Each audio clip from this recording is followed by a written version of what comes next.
and to win. This one was special. I-N-D-Y jumps up into the air for a touchdown. Blocked to Hamler for the second time. And Cap in the back of the end zone, he's got it. Went and got behind the television camera. Every time we leave the stadium, we have a hat of some type of thing we've accomplished. Throwing it long, he's got Tyreek Hill over the shoulder. Caught, holy Gronkowski. We just showed we can do any damn thing we want. Ball is out. Touchdown, Chase Young for the win. It's good. Gave us a spark as a team. Yeah, big W. He's going to go all the way. Touchdown. Stephon Diggs makes a catch. Touchdown, Buffalo.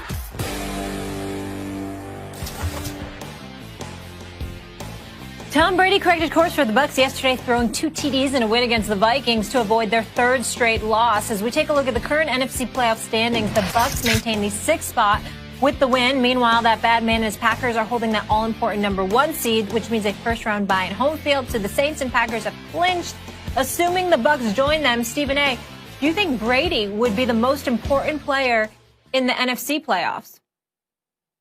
I believe so. I believe so because I believe that if Brady somehow, with the rest of the Tampa Bay Buccaneers, are clicking on all cylinders offensively, I think they're going to the Super Bowl. Now, obviously, that hasn't been the case, and we've seen a precipitous drop-off compared to our expectations. Not necessarily Max because he was all about the Saints at the beginning of the season. I was all about the Buccaneers. But here's the reality. When you look at Aaron Rodgers, of course, you got mad respect for Devontae Adams, to slightly lesser degree Marquez Valdez-Scantling and Alan Lazard and those boys. But look at the weapons on Tampa Bay.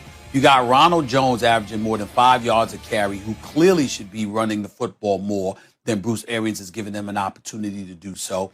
You've got Gronk at your tight end spot along with Cameron Brate. You never even really thought about Scott Miller until this year, and he's their primary deep threat. And that doesn't even take into consideration a Mike Evans, a Chris Godwin, and Antonio Brown, who for some reason doesn't look like the all-world receiver and future Hall of Famer that we knew him to be. So, but all of those weapons are what Tom Brady has at his disposal. So for me, when I look at the Green Bay Packers, I look at a well-balanced team led by a superstar in Aaron Rodgers with 39 touchdowns, just 4 interceptions.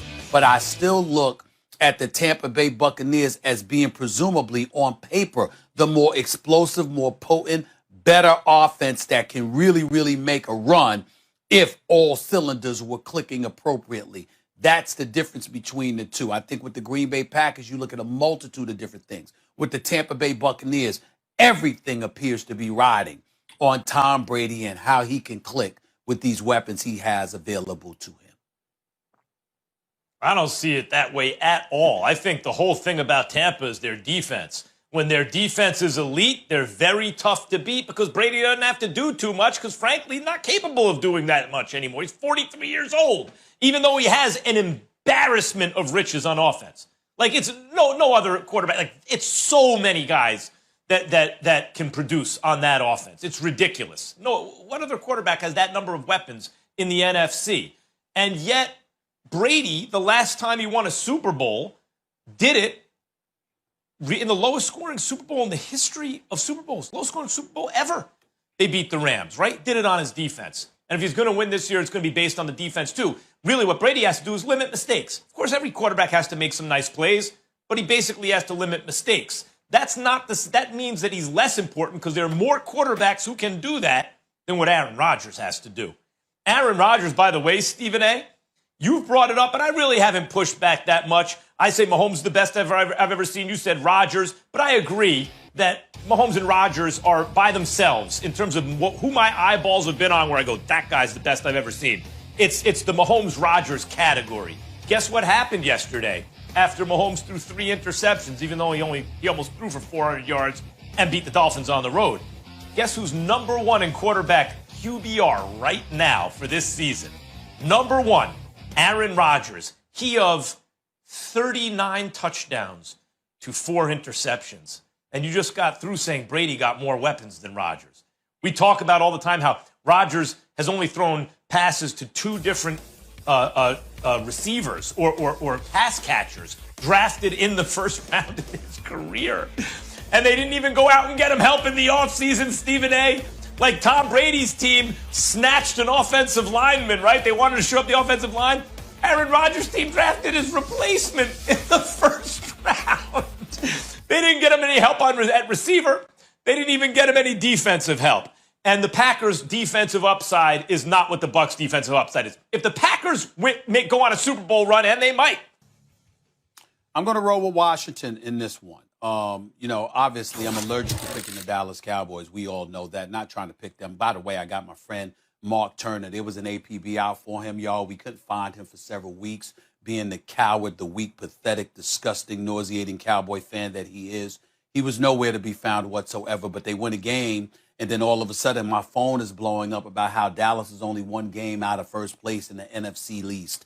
This is the kind of stuff that I'm talking about when I tell you I despise Dallas Cowboy fans. That's why I haven't answered this calls. I just refuse to talk to him. Having said all of that, it comes down to the Giants and Washington to me. And when you look at Washington, it's just basically looking at the schedule, guys. The Washington did lose to the Giants twice this year, Max. I get that. So they've got to avoid a tiebreak at all costs. But I see Washington winning 2 of their next 3 games. I expect them to lose to Seattle, but I expect them to beat Carolina and ultimately, I think it's the Philadelphia Eagles, if I remember correctly. And so when I look at it from that perspective, I say, excuse me, I think this is something that they can do, all right? Whereas when I look at the New York Giants, you got Cleveland and Baltimore the next 2 games. I don't see you winning either of those games with both of them playing for their playoff lives. They're both trying to get in. There's an elevated level of urgency. One of them is going to lose to the other tonight, which is going to make their games in the last 3 weeks that much more important. And so because of that, I just think the odds are stacked against the New York Giants. That combined with the way Danny Dimes looked yesterday, the fact that they struggle offensively. I love the job that Joe Judge is doing. Again, they play hard. I see improvement every single week. I got nothing but respect for the job that this man has done. But I think that right now, this is not for them. Saquon Barkley is obviously out. Daniel Jones was hurt. He came back, didn't look that great to me. I just look at Washington, despite the fact that you had one quarterback and Alex Smith throwing for 57 yards and another, Dwayne Haskins, throwing for only 51 yards. That's 108 yards combined at the quarterback position, which is basically nothing. Despite all of that, their defense is elite.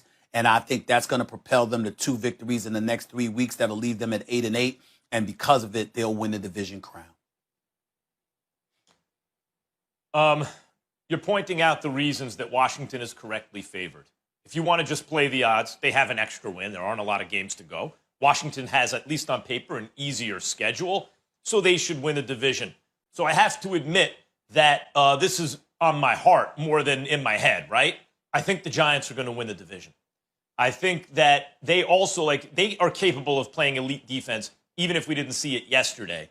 Maybe a bad matchup for them. And their schedule, while you talk about the Browns and the Ravens, and they're good teams, I don't look at the Browns or the Ravens as being unwinnable games for the Giants. And when you look at the schedule for the Washington team, obviously Seattle, they'll be underdogs. Also a winnable game for them, but they're going to be underdogs. But you have to think of the Eagles differently now, Stephen A. It's no longer Carson Wentz starting. They just beat the Saints. They're capable of beating Washington. If they're capable of beating the Saints, especially in NFC rivalry games are different. So I wouldn't just automatically say, well, yeah, the Giants are going to finish with a lesser record. If the Giants can make up that one game over the next 3, as you said, they have the tiebreaker. They beat Washington twice this year. They'll go to the playoffs. So now let's look at why that might be. Why are the Giants maybe a little better than they showed yesterday? Well, and maybe Washington a little worse.